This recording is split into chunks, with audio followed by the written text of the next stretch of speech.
A paz do Senhor Jesus, uma boa noite. Vamos estar nesse momento louvando, adorando e bendizendo o nome do Senhor, gravando mais um vídeo. Que esse vídeo possa ser um vídeo que venha edificar a sua casa, a sua família. Que esse vídeo venha edificar a sua vida, porque a intenção é essa. A intenção da gente gravar um vídeo, louvando, adorando, ministrando a palavra do Senhor, não tem outro objetivo a não sermos um canal de bênção, um canal de edificação para lares, famílias, pessoas. Que nessa noite você venha ser tocado pelo Espírito Santo de Deus e que Ele possa entrar dentro do seu coração, abraçar sua alma e curar todo o teu corpo, toda a tua vida, de toda ou qualquer enfermidade, seja ela na alma, seja ela no espírito, seja ela na carne. Vamos orar, vamos apresentar a Deus a nossa oração e vamos adorar o Senhor logo após, para a glória do nome de Jesus. Soberano Deus, grandioso e eterno Pai, mais uma noite nos encontramos na Tua santa e poderosa presença. Glória damos ao Teu nome, exaltamos e louvamos o Teu nome porque cremos, porque o Senhor é merecedor e galardoador da nossa oração, da nossa adoração e de todo louvor que sai de dentro de nós. Que o nosso fôlego de vida, que o fôlego do nosso espírito venha adorar o Teu nome. Que o Senhor possa sentir dos altos céus, que a nossa adoração seja sentida pelos Teus ouvidos, que a nossa adoração contemple dentro do seu coração, aleluia, e que o Senhor possa receber, pois é direcionado a Ti e mais ninguém. Que o Senhor venha tocar em cada um que esteja assistindo esse vídeo, que o Senhor visite a casa, a família, projetos, sonhos, que o Senhor mude todo o cenário, toda dor, em nome de Jesus. Amém e graças a Deus. Vamos adorar o Senhor? Vamos chamar a nossa jovem Ana Clara e vamos adorar o Senhor Jesus com um hino lindo e maravilhoso que se chama Pintor do Mundo. Amém?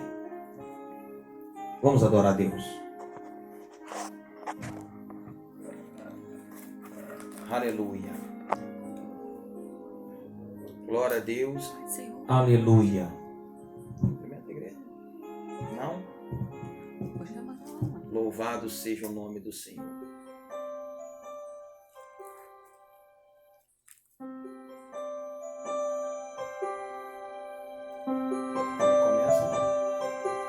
Quem pintou o mundo, quem escolheu a cor, fez o sol amarelo, pôs o verde na floresta e o vermelho em uma flor.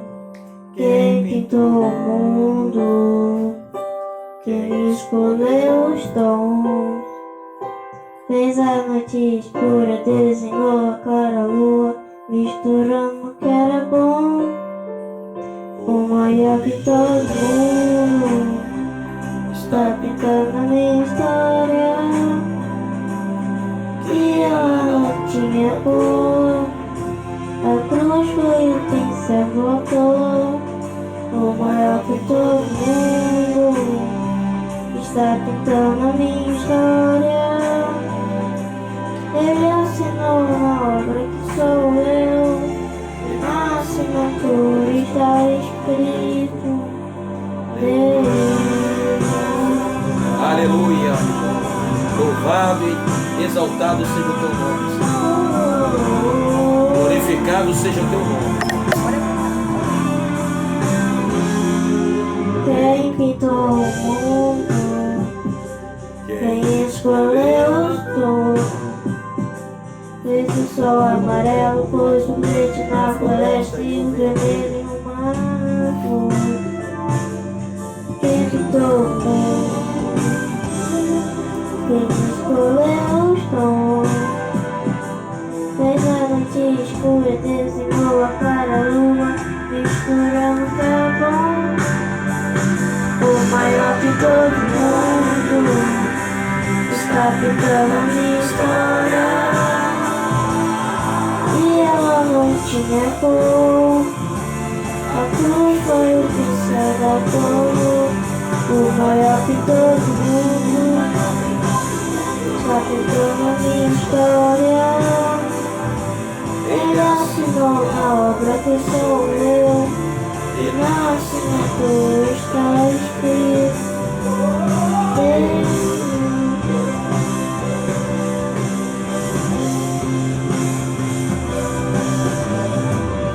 pintou minha vida com sangue derramado,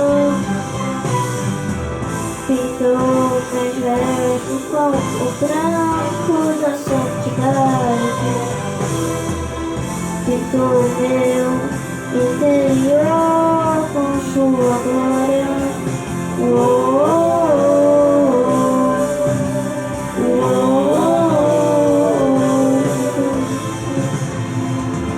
Pintou minha vida com sangue derramado, pintou meus vestes com branco da santidade. Pintou meu interior com sua glória.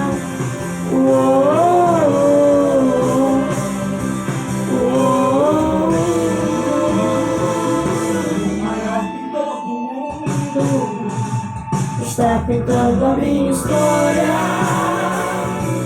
e ela não tinha cor, a cruz foi o pincel da cor. O maior pintor do mundo está pintando a minha história. Ele assinou na obra que sou eu, e na assinatura está escrito Deus. Aleluia. O maior pintor do mundo está pintando a minha história, que ela não tinha cor, a cruz foi o pincel do autor. O maior pintor do mundo está pintando a minha história, e assinou na obra que sou eu, e na assinatura está escrito Deus. Aleluia. Louvado seja o nome do Senhor. Você pode contemplar isso? Hein?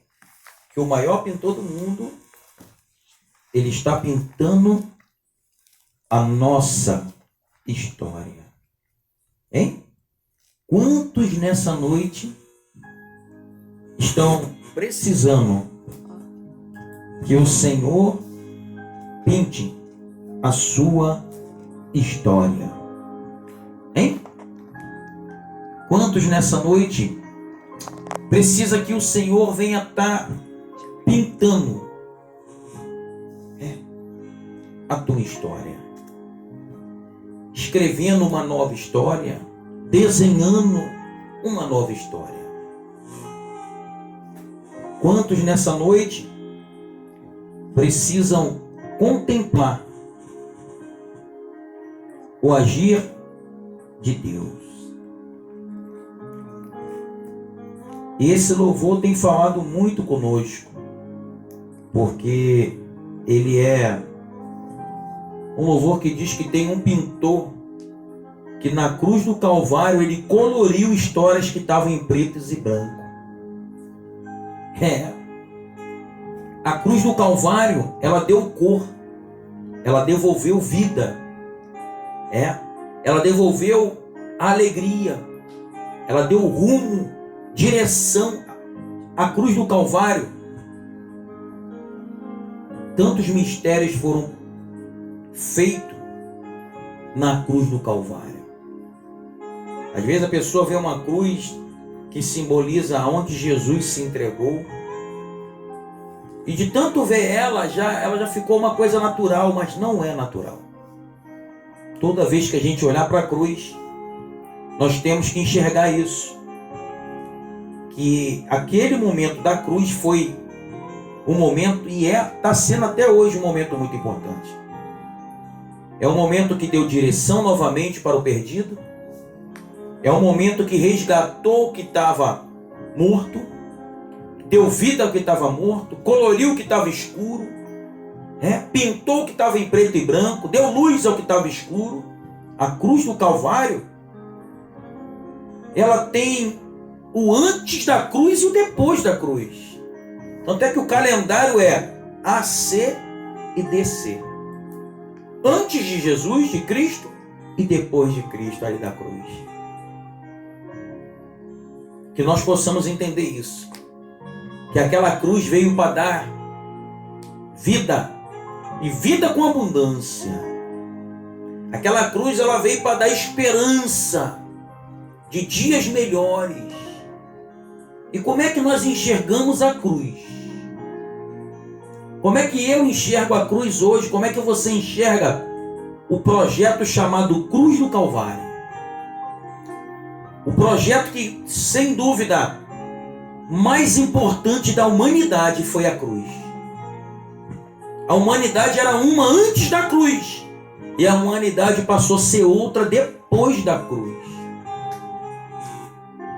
Não existe projeto nenhum de nenhum arquiteto do mundo, nenhum engenheiro do mundo pode fazer projetos que cheguem a se comparar a 1% do que foi o projeto da cruz. Ali na cruz, Jesus mostrou para mim e para você que Ele voltou a nos dar vida, porque estávamos mortos, vivos. Como é que é isso, pastor? Mortos, vivos. A gente estava morto, vivo. E muitos não tentaram, não compreenderam isso. E até hoje estão aí sem noção disso. E a palavra que Deus colocou no meu coração, ela está muito conhecida, Juízes 6:11. E depois nós vamos para Mateus. Juízes 6:11, que diz assim: então veio o anjo do Senhor e assentou-se debaixo do carvalho que está em Ofra, que pertencia a Joás. E Gideão, seu filho, estava malhando trigo no lagar para pôr a salvo dos medianitas. Então o anjo do Senhor lhe apareceu e lhe disse: o Senhor é convosco. Aleluia. O Senhor é contigo, homem valente. Irmãos, eu pesquisei algumas coisas e vim pesquisando, e são duas coisas totalmente diferentes. Hoje mesmo eu pesquisei. Malhar trigo é uma coisa e amassar uva é outra. Dois lugares diferentes um do outro. O trigo tinha várias maneiras, A ciranda, quando não era eira, Eu pude contemplar que uma eira, no mínimo, tinha 50 por 50. Era um terreno plano, duro, chão. Um terreno bem plano e duro, bastante duro, rochoso mesmo. Porque tinha que ter um atrito de, no mínimo, 50 por 50 metros. E ali se malhava o trigo. Ou melhor, ali se triturava o trigo, separava o trigo, batia no trigo. Malhar é uva no lagar. E Gideão aqui, ele preparou e separou o trigo para malhar no lagar. Olha que coisa maravilhosa. O lagar já é oposto. Em Portugal e em outros lugares tem várias maneiras de se malhar o trigo, ou melhor, a uva.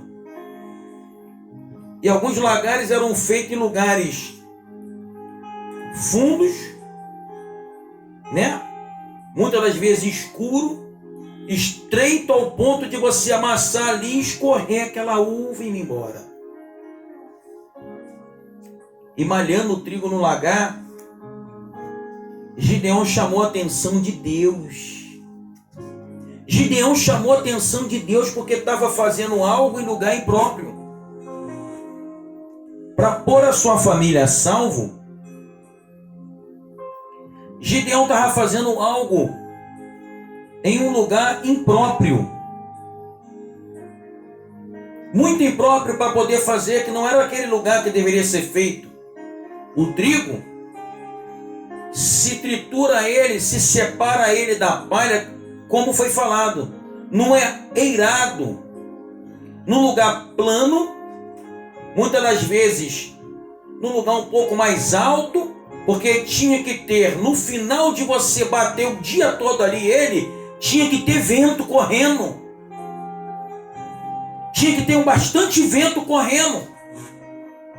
Porque no final, aleluia, no final, o trigo era pego com uma pá, depois de passado o carro com boi, né? Muitos deles eram 2 bois na frente, uma carroça sem roda, uma tábua pesada, e muitos subiam ali em cima, e ali ia passando no meio daquele eirado, aquela madeira tendo atrito com a semente, com a rocha, ia fazendo aquele atrito ali, ó, aquele peso, ia triturando a palha da semente ali, triturando para soltar. E depois que ele tinha feito aquele processo ali o dia todo, batendo, uns vão batendo, né? Eu pude contemplar o trigo também sendo tipo um tchaco, só que um lado de uma madeira maior do que a outra, preso numa corrente, e todo mundo junto batendo, cobria com palha, a semente embaixo, muita palha, e batendo em cima, e eles iam batendo ali, batendo o dia todo batendo. E no final da tarde, quando o vento começava legal ali, eles já tinham batido tudo. O que eles faziam? Pegavam a pá e jogavam pro alto assim, ó. E jogavam pro alto. E jogavam por quê? O vento levava a palha e só ficava a semente caída no chão. A palha não ficava, porque o vento levava ela para de longe da semente. Ali naquele eirado só ficava a semente. E a palha era tirada. E Gideão estava tendo que fazer esse processo que é feito no lugar aberto, num lugar fechado, chamado lagar, num lugar onde se amassa com os pés, não pode ali estar batendo para chamar a atenção dos midianitas. Porque eu quero explicar por que Gideão estava fazendo isso. Tinha 7 anos de colheita, os midianitas roubando tudo. Ali estava passando por aquele processo de plantar e não colher, ou melhor, colher e ser roubado. Aquele processo, eles estavam passando, mas não queriam mais passar. Era um processo que eles estavam passando e Gideão falou, peraí, chega de só plantar, colher para eles. Mas por que eles estavam passando isso? Porque esse povo tinha virado as costas para Deus e tinham começado a adorar a imagens. Voltaram à idolatria novamente. E ali não foi Deus que se afastou deles, foram eles que se afastaram de Deus. E Deus ali foi e entregou eles na mão dos midianitas, sim. Mas Deus esperava que um deles fosse virar e falar assim, chega. Olha aí o resultado, já há 7 anos consecutivos. A gente planta, a gente rega, a gente cultiva, a gente prepara a terra, a gente faz tudo. E agora chega eles na melhor hora e roubam o trigo, leva gado, leva boi, leva carneiro, leva tudo. Tinha que alguém preparar a mente. Não, tem alguma coisa errada. Quando a gente servia o nosso Deus, somente a Ele, era diferente. A nossa produção era boa e ficava só para nós. Mas esse povo deu as costas para Deus. Mas Gideão teve uma grande estratégia. Eu vou malhar o trigo no lagar porque eu estou lá escondido. Eles vão vir só no eirado. Eles vão colher aquilo que está no eirado. E outra coisa, eles vinham depois de, claro, depois do processo deles ter batido bastante o trigo, trabalhado e jogado, aí só colhiam o que estava bom.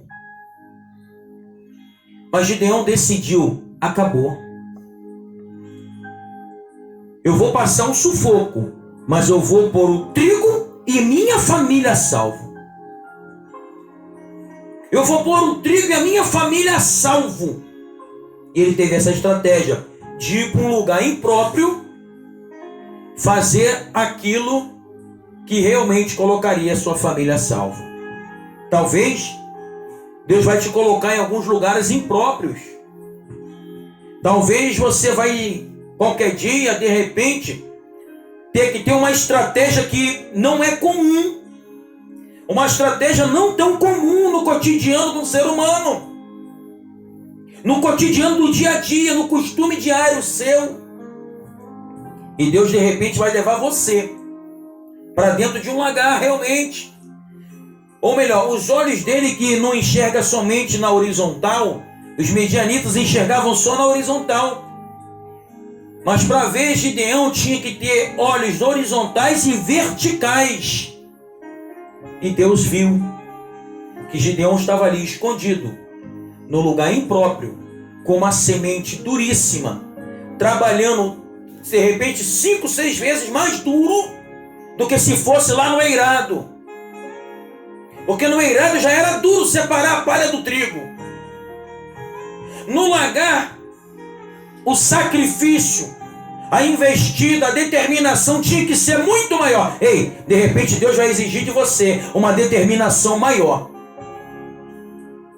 uma busca maior, um desejo maior, uma coragem maior de fazer a obra, para te apresentar um anjo e dizer: mulher valorosa, homem valoroso, põe lá a tua família a salvo, porque Deus achou graça em você. De repente você vai ter que mudar o cenário. De repente o teu esforço, Gideão teve um esforço muito maior do que ele teria lá no eirado, com ferramentas apropriadas para malhar o trigo no lagar, e mesmo assim dava cansaço, era cansativo o dia de trabalho. E ele agora ali no lugar tão impróprio, como é que batia o trigo ali? Como é que malhava o trigo? Se era com o pé batido, não sei. Só que o esforço ia duplicar, ia aumentar umas 5 vezes mais de esforço. Mas aí um anjo apareceu, porque Deus olhou na vertical e falou: epa, tá ali. Tá ali quem eu vou escolher por cabeça. Aí eu lembro de Davi, aí eu lembro de José, aí eu lembro de Jefité, os desfavorecidos de Deus. Deus recolheu os desfavorecidos e honrou. De repente você está sendo desfavorecido pelo homem, pela tua casa, pelo teu marido, tua esposa, teu filho. Tu está sendo desfavorecido, favorecida. Só que Deus, que olha na vertical, na horizontal, Ele está vendo o quanto está dando trabalho para você botar a tua casa a salvo. E nós podemos contemplar que esse processo é um processo que o próprio João Batista, lá na frente, em Mateus, quando ele está batizando, ele fala lá que... Nós vamos lá.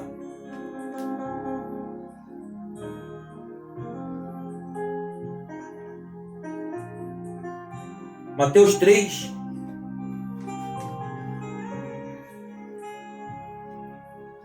No 8 diz: produzi, pois, frutos dignos de arrependimento, e não comeceis a dizer entre vós mesmos: temos por pai Abraão, porque eu vos afirmo que dessas pedras Deus pode suscitar filhos a Abraão. já está posto o machado na raiz da árvore. Toda árvore depois que não produz bom fruto é cortada e lançada no fogo. Eu vos batizo com água para arrependimento, mas aquele que vem depois de mim é mais poderoso do que eu, cujas sandálias não sou digno de levar. Ele vos batizará com o Espírito Santo e fogo. A sua pá ele a tem na mão, e limpará completamente a sua eira. Recolherá o trigo no celeiro, mas queimará a palha no fogo inextinguável. Igreja, escuta bem. Na sua mão ele tem a pá, e limpará completamente a sua eira. O que é a eira? A gente vai procurar agora que ele está falando de Jesus. E João Batista é o machado. Ei, nós, como igreja, somos o machado, lançando o machado, ó. Nós vemos pregando a palavra. Nós, como igreja hoje, você que prega a palavra, evangeliza, você é o machado na raiz, ó. Pá, pá, pá. E Jesus está vindo já já com a pá. E ele diz que ele limpará completamente a sua eira. A eira é a igreja. A eira é o lugar aonde o trigo é batido. E ele vai lançar para cima com a sua pá. E só vai cair de volta na igreja quem é trigo. Quem é palha, ou melhor, vamos falar do mundo, fogo de palha vai sair. Hein? Vou repetir. Nós viemos com machado. Nós como igreja, pregando a palavra, evangelizando, orando, aleluia, entrando em campanha. Nós estamos lançando um machado ali, ó, naquilo ali. Dentro da eira chamada igreja. Mas já já Jesus vai vir com a pá, pegando e fazendo o mesmo sentido de uma pessoa que bate o trigo na eira. Acabou tudo, acabou. Agora eu pego e jogo para o alto. Ei, sabe o que separa a palha do trigo? É o vento. Você está entendendo o que Deus está falando nesse vídeo? Para você e para mim. Que vento revela quem é palha e quem é trigo. Vento revela quem é palha e quem é trigo na igreja. Tem gente que passou por um ventinho de nada, já sai da igreja. Aí você fica preocupado, fica não. É o vento, aleluia, tirando aquele que Deus está jogando para o alto. Aleluia. Que isso, pastor? Eu só tenho coragem. É Bíblia. Eu estou tendo coragem de pregar a Bíblia. Coisas que muitos não têm. Muitos não têm mais essa coragem, porque o coração está corrompido com outras coisas que não vale a pena nem falar. O evangelho genuíno, imaculado, verdadeiro, na íntegra, não querem mais pregar, porque não chama a multidão. Não quer chamar a multidão. Jesus não está preocupado com a multidão. Jesus está preocupado que quando permitir o vento, quem é que vai ficar como trigo ou quem é que vai sair como palha? Muita gente não pode aguentar passar pelo vento. Aí, de repente na tua vida tem amizades indo embora porque Jesus jogou pro alto e era palha. A amizade de trigo fica do teu lado. Vento vem, vento vai, e ele permanece ali contigo do teu lado.